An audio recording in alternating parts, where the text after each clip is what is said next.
Please be seated.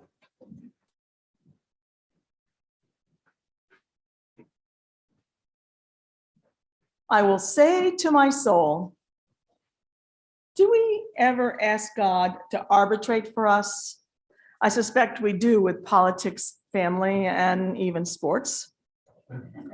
With an exception that with the expectation that in the end result, it will go our way. So what treasures do we store up for ourselves? What are our vanities? What do we chase after? Do we boast about what we have done or said? At what point do we stop and reflect on what we have? Do we stop to give thanks to God, acknowledging that all we have is God's? Are we ever caught in a survival mode where we cannot see beyond our own perceived need? Do we share of what we have with others first, trusting that God will provide what is needed? At the end of the day, what will we say to our souls? It is difficult to decide where to enter into today's gospel. Do we start with the crowds and the one who spoke up asking Jesus to arbitrate for him? Do we start with the rich man? Or do we begin at the end, asking ourselves questions about what we store up as a treasure? According to Luke, at the beginning of this chapter, the crowd in today's story numbers in thousands. Just think about that, thousands. We can imagine that crowd for ourselves, pushing and shoving and crowding to get close to Jesus. And there is a sense that in that crowd, the disciples are the ones that are there closest to Jesus. And Jesus is speaking to everyone gathered there, and at times more intimately to his disciples. The man who called out to Jesus was only one among many who shouted to Jesus to help them. Jesus, hearing his request, however, clearly has something to say. His response was direct and unequivocal. Who set me to be judge or arbiter over you? He does not actually offer any sort of help. Instead, Jesus tells a parable.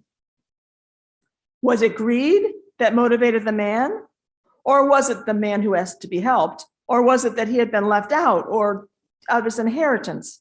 Does he feel he deserved more? Do we ever feel we deserve more than we get? We do not really know what brought him there. We only know he wanted help.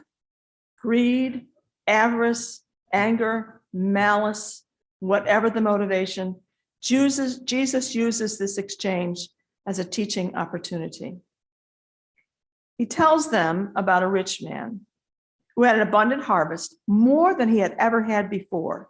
And now his barns were way too small. So he has plans to build bigger barns. Then with a bit of humor, he tells his soul that he has nothing now to worry about. He can sit back and enjoy his fortune. He can eat, drink, and be merry for years. Until God calls him a fool, for that night his life will end. And then God asks, will all these things he has stored up, who will get them?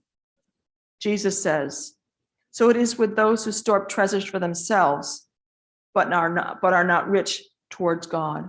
So it is for those who store up treasures for themselves, but are not rich towards God. Elizabeth Johnson, in her commentary on today's lesson, enters the story by asking the question, why is the rich man a fool? On the face of it, he has done everything well.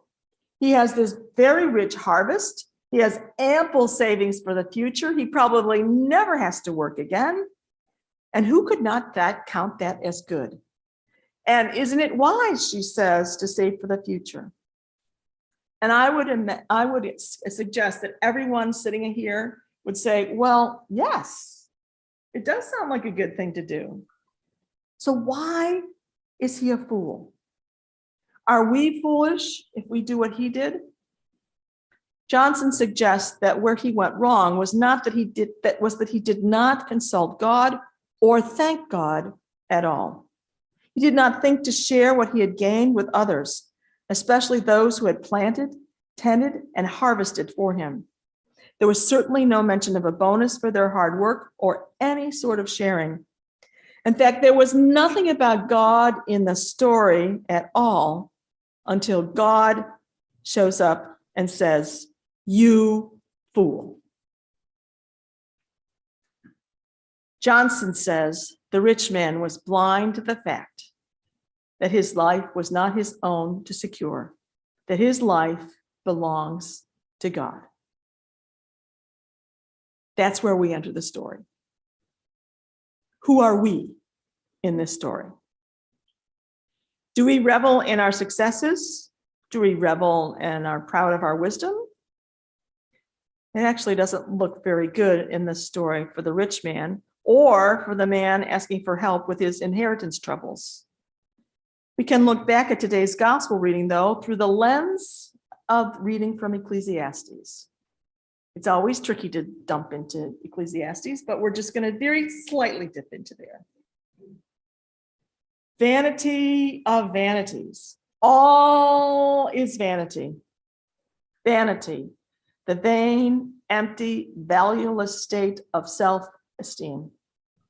The teacher speaking here is calling into question the motivations of human beings as they live their lives in toil, saying all is vanity, all is chasing after the wind, chasing after something elusive that cannot be caught and held. Will we be wise or foolish in our lives? In the end, even our pain and suffering, our work there leaves our mind with little rest, and all the work we do is vanity. It seems when we are left to our own devices, we will miss the point. Today's gospel and Ecclesiastes leave us in a bit of an abyss. We are left dangling there, asking ourselves, well, what can we do if everything is vanity? If everything we do misses the point? The collect offers us a prayer for mercy and a call to seek help in God.